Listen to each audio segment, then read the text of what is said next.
Saya dulu sekolah saya di STM Negeri STM Negeri Blitar.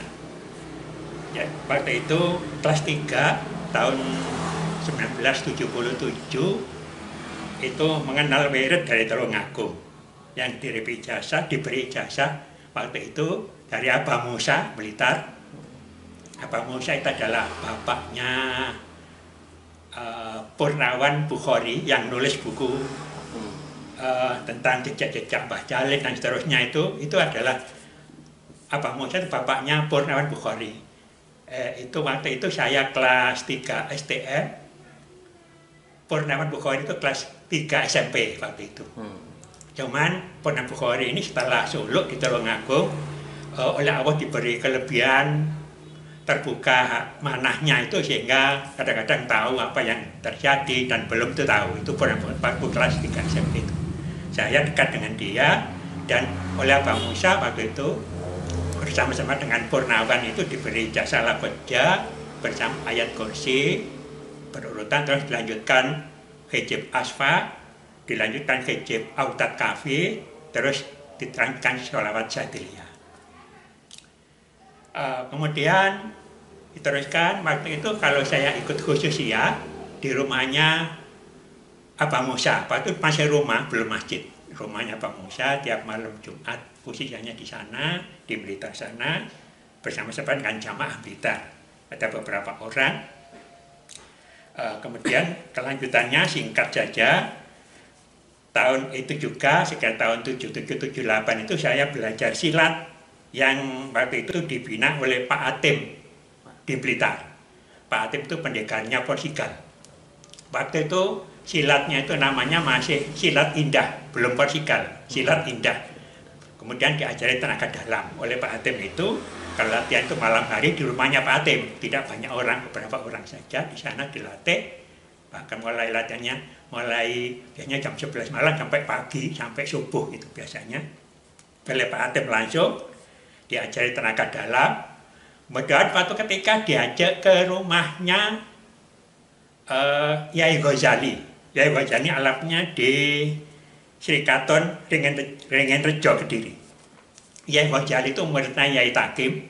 Dia bisa membuka tenaga dalam. Jadi orang setelah puasa asfa itu dibuka, artinya karunia asfa itu bisa keluar. Itu Yai Ghazali. Saya diajak ke sana oleh kelompoknya bersama-sama dengan teman-teman oleh Pak Tim Blitar itu. Kemudian tahun 80 itu selama beberapa tahun, tahun 80 saya diajak ke Pondok Peta, dikenalkan, baru tahun 80 itu saya dikenalkan Pondok Peta. Waktu itu masih Nimbo, Ngancu,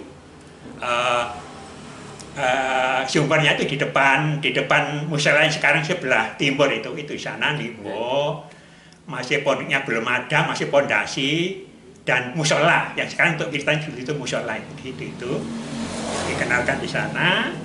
Kemudian sering sowan ke sana ke Yai Ghazali.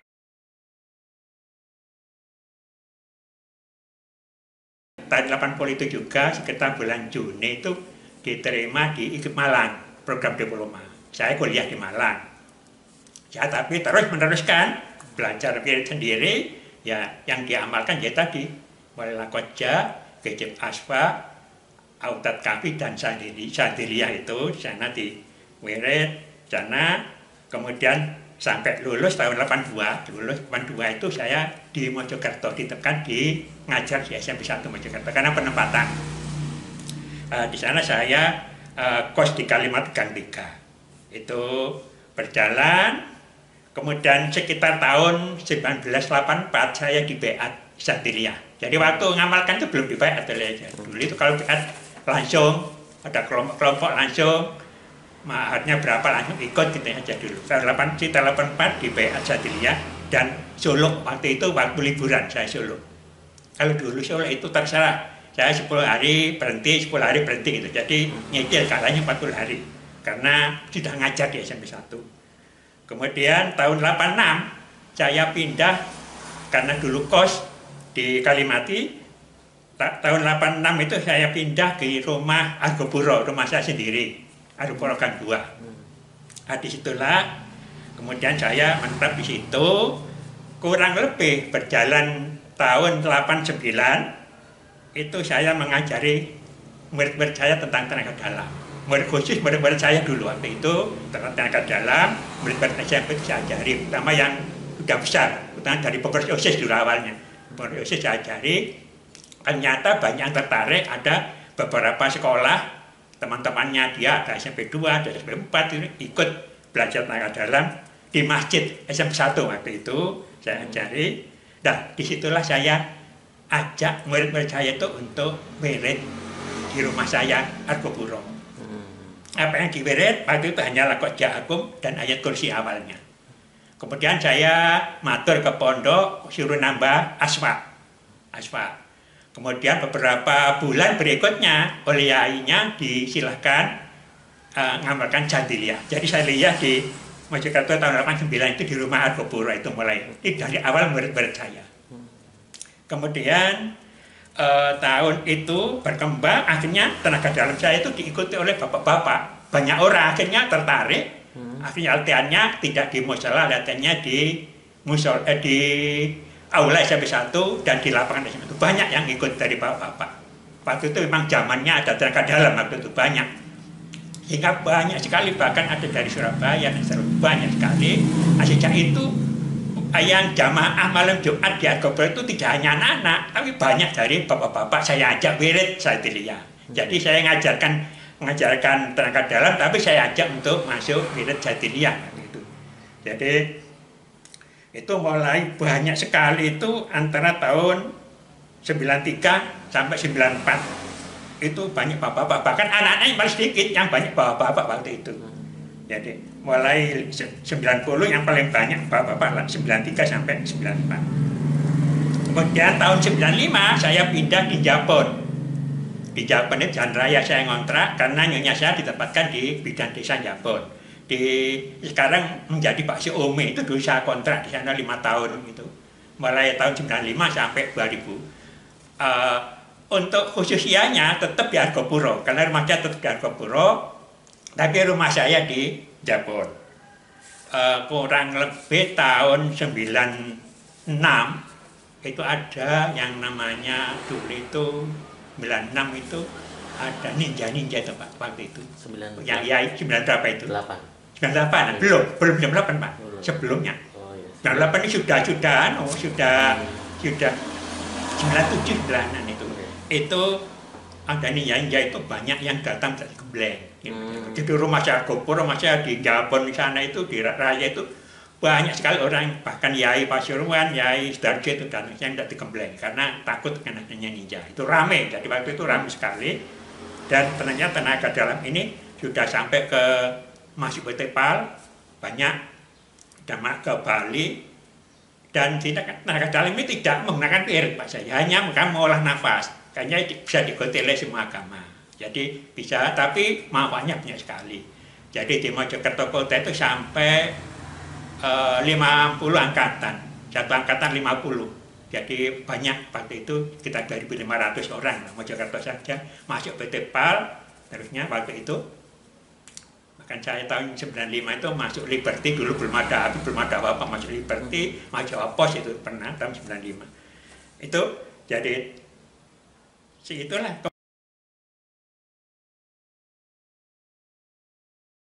Dan sekitar 98-an, awal 9, akhir 97, 98 itu kenal dengan Gus Basit, anak Yai Denan. Gus Basit, anak Yai Denan, itu gabung dari satu akhirnya. Jadi jamaah saya, jamaahnya Gus Basit itu dari kelompok Sinoman dan kelompok Balungsari jadi satu. Tiap sebulan sekali itu keliling itu khususnya itu keliling ke rumah-rumahnya orang ke sini, ke siapa yang bersedia itu keliling. Yang imamnya saya Gus Basitnya ngisi hikam itu, jadi itu.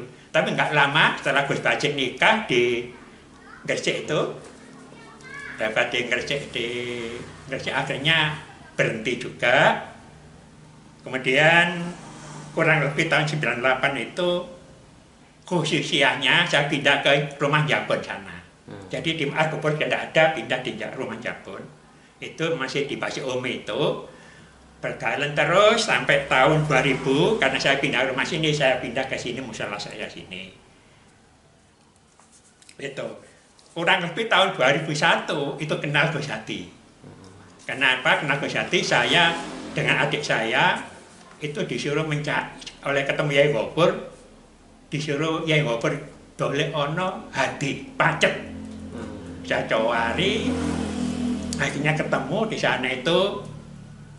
Saya tanya-tanya pondok, pokoknya tengah sawah, ono pondok rono, katanya Yai Gopur gitu. Saya cari ketemu di sana itu, ternyata ketemu pondok sana. Waktu itu masih rumahnya kecil, ruangan kecil itu, kemudian masjidnya masih masih kayu, masih pelit-pelit itu. Terus ada pondok-pelit, pondok-pondok itu di sana itu belum bangunan itu sana.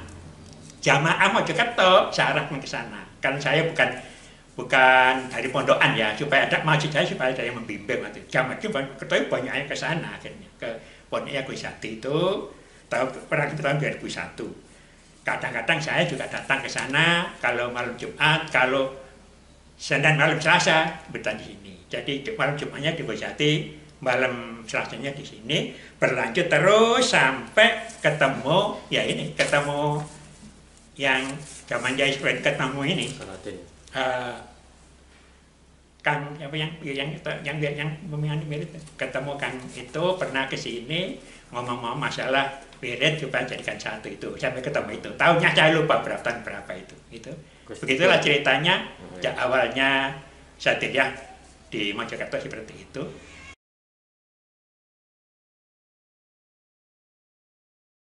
Golep itu Mas waktu itu yang megang Portugal itu Pak Atem.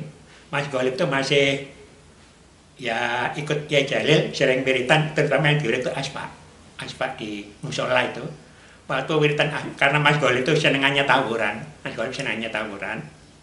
waktu wiritan aspak gini ini eleng-eleng tawur dia itu, eleng aku ngomongnya tadi sok tawuran itu. Akhirnya apa? Pas wirid gini ini tasbih ditendang oleh Yai Jalil. Akhirnya putus tasbih itu, kemudian setelah itu matur Yai Jalil tasbih saya ada yang nendang. Besok kowe wirid kok eleng-eleng tawuran aja tak tendang. Itu yang pertama, itu yang saya ingat itu. Jadi itu.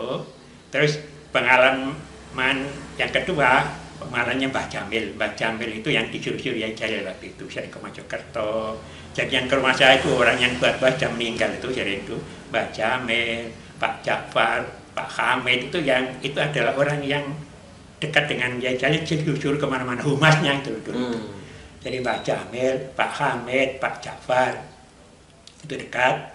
Itu ceritanya Mbah Jamil waktu jalan-jalan di kota, dan dekat alun-alun itu punya kenalan teman di situ. Ternyata rumah teman itu dia itu kebelet WAB macam itu. Akhirnya dodok-dodok rumah itu yang membuka akhirnya pembantu. Tidak ada orangnya pembantunya, karena pembantunya membuka dia itu langsung masuk karena memang kebelet WAB. Terus setelah selesai, ternyata di luar itu sudah dikeroyok orang, dikira pembantu memasukkan orang laki-laki. Pembantu itu akhirnya orang kampung itu nyerbu rumahnya itu. Mbah Jamil cuma gini, ya Allah, nanti kalau saya kepegang, ketangkap, ngisi-ngisi pondok pesantren, ya Allah, hanya doa gitu.